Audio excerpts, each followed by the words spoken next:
Bir ülkeyi ziyaret edecekseniz veya temelli olarak orada yaşama planları kuruyorsanız şüphesiz ki Japonya gözünüzü korkutacaktır. Gerçekler acıdır. Fakat söylemeliyim ki alfabesinden ulaşım sistemine, yediğiniz içtiğiniz gıdalardan gezip gördüklerinize kadar her şeyiyle diğer ülkelerden farklı olan bir ülke. Başka bir tabirle Japonya özellikle Asya kültürüne uzak toplumlara alternatif bir medeniyetle tanışıyormuş havası vermektedir. Üstelik onlar o kadar planlı programlı kişiler ki orada yaşayacaksanız her şeyi mutlaka önceden ayarlamanız, her detayı önceden düşünmeyi alışkanlık haline getirmeniz gerekiyor. Öyleyse gelin bu videoda Japonya'daki hayata, onların kültürüne, yaşam tarzlarına bir göz atalım.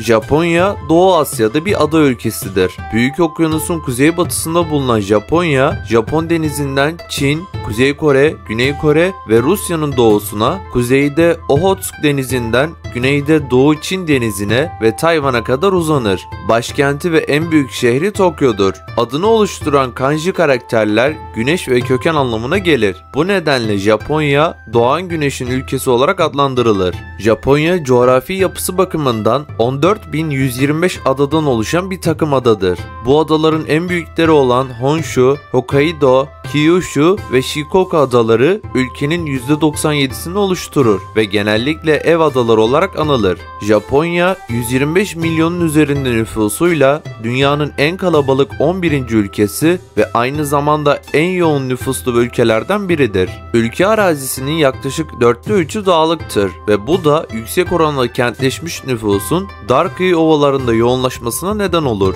Japonya idari olarak 47 prefektörlük ve coğrafi olarak 8 geleneksel bölgeye ayrılmıştır. Başkent Tokyo ve çevresinde bulunan prefektörlükler ve şehirleri kapsayan büyük Tokyo metropolü dünyanın en kalabalık metropoliten alanıdır. Japonya dünyanın en gelişmiş ulaşım sistemlerinden birine sahiptir. Tek başına tren yolu sistemi bile neredeyse gidilebilecek tüm noktaları kapsar. Ayrıca ulusal bir karayolu sistemi ve gelişmiş yurt içi havayolu hizmetleri mevcuttur. Otobüsler ve taksiler şehirlerde 24 saat faaliyet gösterir ve feribotlar Tokyo, Osaka ve Kobe'yi Hokkaido ve Kyushu'da bulunan ana limanlara bağlar. Ancak iş çıkış saatlerinde trenlerden uzak durmak gerekiyor. Çünkü aşırı kalabalık oluyor. Neticede nüfus yoğunluğu fazla bir ülke. Eğer Japonya'ya seyahat edecekseniz bu uyarımızı ciddiye almanızı tavsiye ediyoruz. Tüm bunların yanı sıra Japonya, Japon Hava Yolları ve All Nippon Hava Yolları olmak üzere iki havayolu ve dünyanın her köşesine uçan yabancı şirketleriyle kapsamlı bir uluslararası havayolu hizmetine sahiptir.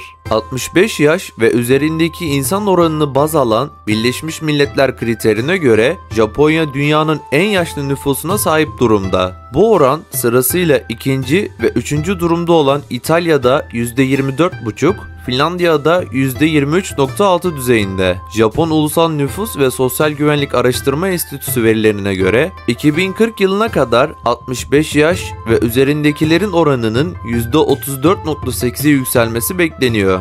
Japonya 65 yaş ve üzeri istihdamda da dünyadaki en yüksek orana sahip ülkelerden birisi. Halihazırda çalışan nüfusun %13'ünü 65 yaş ve üzerindekiler oluşturuyor. Fakat bu durum ülkenin sosyal güvenlik sistemi üzerindeki yükü azaltmıyor. Aksine hükümet gelecek yıl için sosyal güvenlik maliyetlerindeki artışın da etkisiyle rekor büyüklükte bir bütçe hazırladı. Uzun çalışma saatleri ve yüksek yaşam maliyetleri de doğum oranını artırma çabalarını sonuçsuz bırakıyor. Bu arada Japonların iş yerinde uyku molası vermesi normaldir. Japonya'da işte çalışırken uyuyakalmak oldukça normal bir davranış olarak karşılanıyor. Bu düşüncenin temelinde kişinin kendini işine çok vermesinden dolayı yorulduğu ve uyumayı hak ettiği düşünülüyor. Az uyku, dikkatsizlik ve bitkinlik gibi sorunlara yol açtığı için iş yerinde kısa süreli uyku molasıyla üretkenliklerini arttırıyorlar. Hatta bazı şirketlerde fazla mesaiye kalmak yerine evine giderek kısa sürede uyumayı tercih eden çalışanlara prim bile veriliyor. İdeal uyku süresi ise 30 dakika ile 1 saat arasında değişiyor. Tabii ki fazlasıyla işkolik olan Japonlar için kapsül otellerde bulunuyor. Buna şaşırmayı bırakmadık mı diyebilirsiniz ama hayır. Çünkü bizce hala ilginçliğini koruyan bir konaklama alternatifi. İşin enteresan yanı ise kapsül otellerin diğer konaklama alternatiflerine göre bir tık pahalı olması. Kısaca kapsül otellerden biraz bahsedecek olursak, kapsül oteller küçücük bir oda ki oda bile denmez, bir alanda sadece yatak ve priz gibi ihtiyaçlarınızdan ibaret olan bir yerde barınma ihtiyacınızı sağlıyor. Kişisel eşyalarınızı size tahsil edilen kilitli dolaplara koyuyorsunuz ve kesinlikle ayakkabı ile giriş yapamıyorsunuz. Size terlik de veriliyor. Ayrıca diş macunu, diş fırçası, şampuan gibi ihtiyaçlarınız da kapsül oteller tarafından karşılanıyor. Konaklamak için daha uygun bir yer arıyorsanız robot otellerde sizler için iyi bir tercih olabilir. Robot teknolojisinden hayatın her alanında en iyi şekilde yararlanan Japonya'nın başkenti Tokyo'da bir otel zinciri istihdam sorununu fırsata çevirdi. Normalde en az 30 personelin istihdamını gerektiren ortalama 130 odalı şubelerinde robotları kullanarak çalışan sayısını bir şubede 7'ye düşüren Japon otel zinciri hemen her hizmeti misafirlere robotlar aracılığıyla sunmaya başladı. Japonya'daki robot otele gelen müşterileri ilk olarak resepsiyonda bulunan ve görüntüsüyle tamamen insana benzeyen robotlar karşılıyor. Pasaportunu özel ekranda taratan ve adını mikrofona söyleyen robot otelin müşterileri İngilizce, Japonca, Korece ve Çince konuşabilen robotlar aracılığı ile otele giriş işlemini bitiriyor. Robot otelde müşterilerin merak ettikleri soruları da yanıtlayan robot personel, ünlü arama motorunun asistan servisiyle entegre olarak çalışan hoparlörlerle iletişim sağlıyor. Hava durumu bilgisi gibi günlük sorulara yanıt verebilen akıllı asistan, "Bugün bölgemizde harika bir hava var, şemsiyeye ihtiyacınız yok" benzeri bilgiler paylaşıyor. Danışman robot da zaman zaman misafirlerin "çok şekersin" şeklindeki iltifatlarına teşekkür ile karşılık veriyor ve yüz ifadeleriyle memnuniyetini belirtiyorlar. Otelin her odasında bulunan son teknoloji gardıroplar ise 20 dakika gibi kısa bir sürede içine konulan kıyafetleri yıkayıp, kurutup ütüleme özelliğine sahip. Yüksek konaklama fiyatlarıyla bilinen Japonya'nın başkenti Tokyo'da diğer otellerden ortalama olarak %30 ucuz. Japonya'da eğitim sistemine bakacak olursak, toplam nüfusun %99.9'luk kısmının okuryazar olduğu Japonya'da eğitime oldukça önem verilir. Ulusal bütçenin %12'si eğitime ayrılırken %7.7'si askeri harcamalara ayrılmaktadır. Bu oranlarla birlikte ilkokul düzeyinde bir öğretmene ortalama 25 öğrenci, orta öğretimde 18 öğrenci, yüksek öğretimde 11 öğrenci düşmektedir. Japonya'da zorunlu eğitim ise 9 yıldır. Bunun ilk 6 yılı ilkokul, son 3 yılı da ortaokuldur. Zorunlu eğitim 6-15 yaş arasındaki çocukları kapsar ve devlet okullarında parasızdır. İlk 6 yıl haricinde ortalama ders saati hafta içi 6 saattir ki bu dünyadaki en uzun ders saati süresidir. Eğitim sistemi çalışkanlık, bireyin kendisini sorgulaması ve düzenli çalışma alışkanlıklarının edinilmesinin gerekliliği üzerine kurulmuştur. Öğrencilerin okul hayatının büyük bir kısmı dolaylı ya da dolaysız olarak ahlaki davranışların ve karakter gelişiminin öğrenilmesi sürecidir. Okul müfredatları Japon toplumunun ve kültürünün temel değerlerinin öğretilmesine adanmıştır. Aynı zamanda Japon öğrencilerin akademik başarıları uluslararası standartların çok üzerindedir. Sistemin temel karakteri yüksek okullaşma oranı ve derslere devam zorunluluğudur. Önemli bir yere sahip olan özel eğitim kurumları da aynı karakteristik özellikleri taşımaktadır. Ayrıca Japon okullarında kadrolu bir müstahdem veyahut hizmetli yoktur. Bunun yerine okulun tüm işlerini öğrenciler ve öğretmenler işbirliği içerisinde yaparlar. Japon okullarında yer paspaslayan öğrenci, cam silen öğretmen görmek şaşırtıcı değildir. Hatta ve hatta tuvalet temizliğini bile öğrenciler yapar. Bu sebepledir ki öğrenciler okulu temiz tutmaya özen gösterirler. Nihayetinde kirletseler de temizleyecek olanın kendileri olacağını iyi bilirler. Temizlik demişken insanlar sadece okulda temizliğe dikkat etmez. Sokaklarda da temizlik konusunda ne kadar hassas olduklarını görebilirsiniz. Hatta sokaklar temiz değil, kusursuzdur. Sokaklar, parklar Ülkenin her köşesi gerçekten pırıl pırıl ve işin tuhaf yanı sokaklarda bir tane mi çöp kutusu olmaz. Bazı restoranların arka kısımlarında çöp kutuları oluyor ama genellikle Japonlar çöplerini yanlarında taşıyıp evlerinde atıyorlar. Bir eksiği olarak Japonya'da her yerde elektrik direkleri var. Özellikle yerleşimin yoğun olduğu şehir merkezlerinde bu durumun daha da belirgin bir hal almış olması kötü. Gökyüzüne baktığınızda sanki her yerden kablolar geçiyor. O kadar yoğun bir kablo görüntüsünden bahsediyoruz. Buraya giden insanlar ise bir süre sonra alıştıklarını söylüyorlar. Japonya'da tuvaletler de alışılmışın dışında. Japonlar insanların bu çok temel ihtiyacını oldukça özel bir deneyime dönüştürmüşler. Tabi onlar için bu durum normaldir ama biz turistler için biraz şaşırtıcı özelliklere sahip.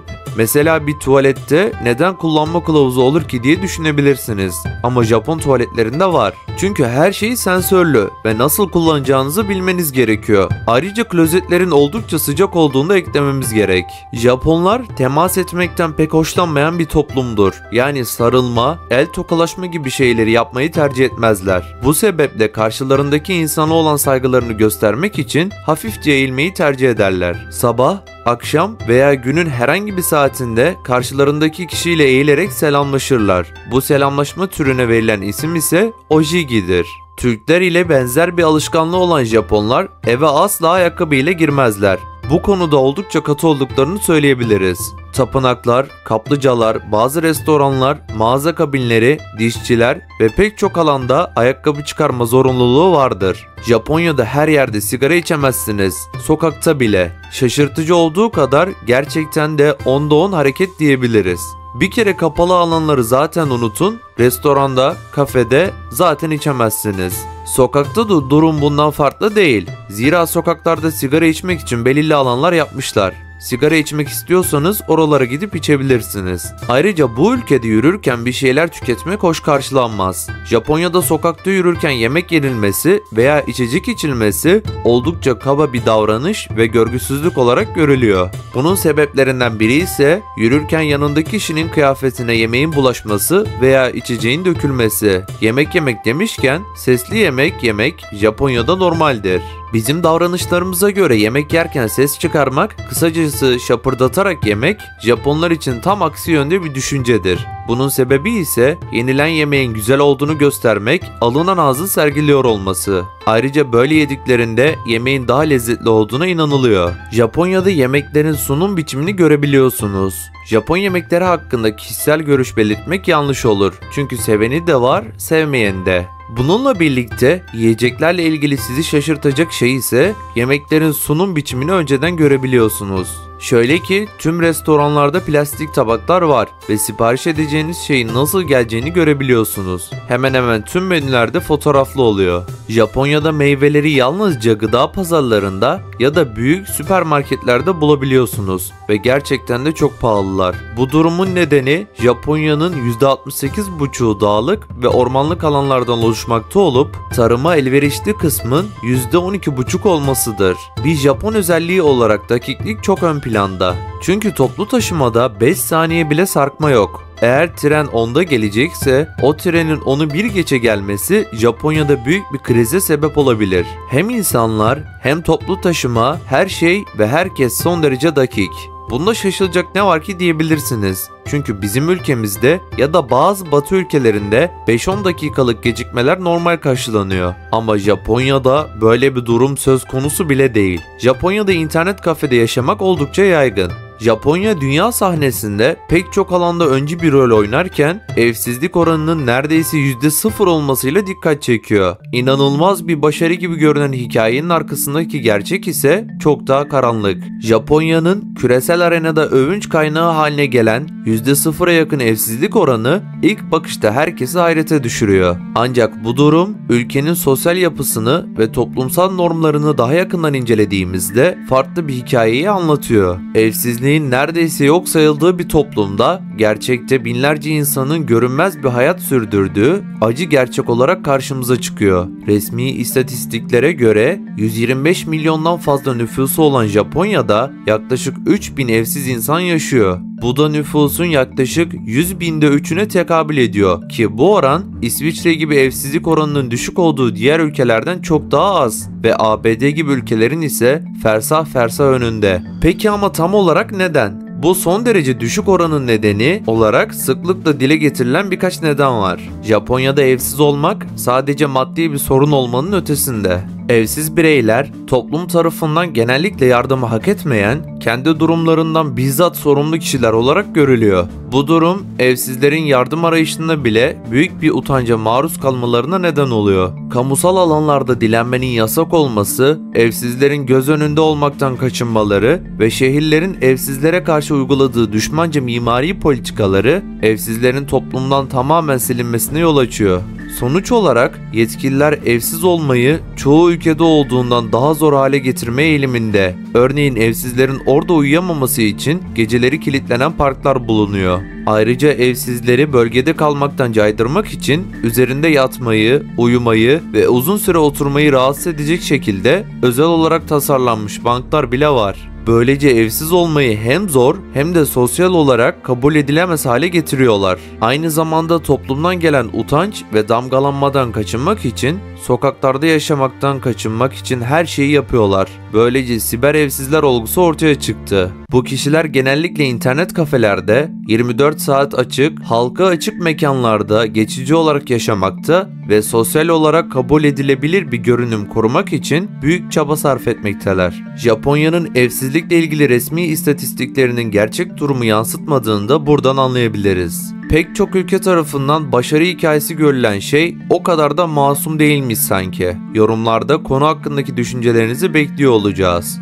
Videomuzun sonuna geldik. Sizlere çok daha fazla ve kaliteli belgeseller üretebilmemiz adına videomuzu beğenerek ve kanalımıza abone olarak bize destek olabilir, aynı zamanda bizlerin daha birçok belgesel severe ulaşmasını sağlayabilirsiniz. Ayrıca sol tarafta yine Japonya'nın Fukushima kentinde meydana gelen nükleer facianın arkasındaki hikaye yer alıyor. Sağdaki oynatma listesi ise sizler tarafından en çok beğenilen videolardan oluşmakta.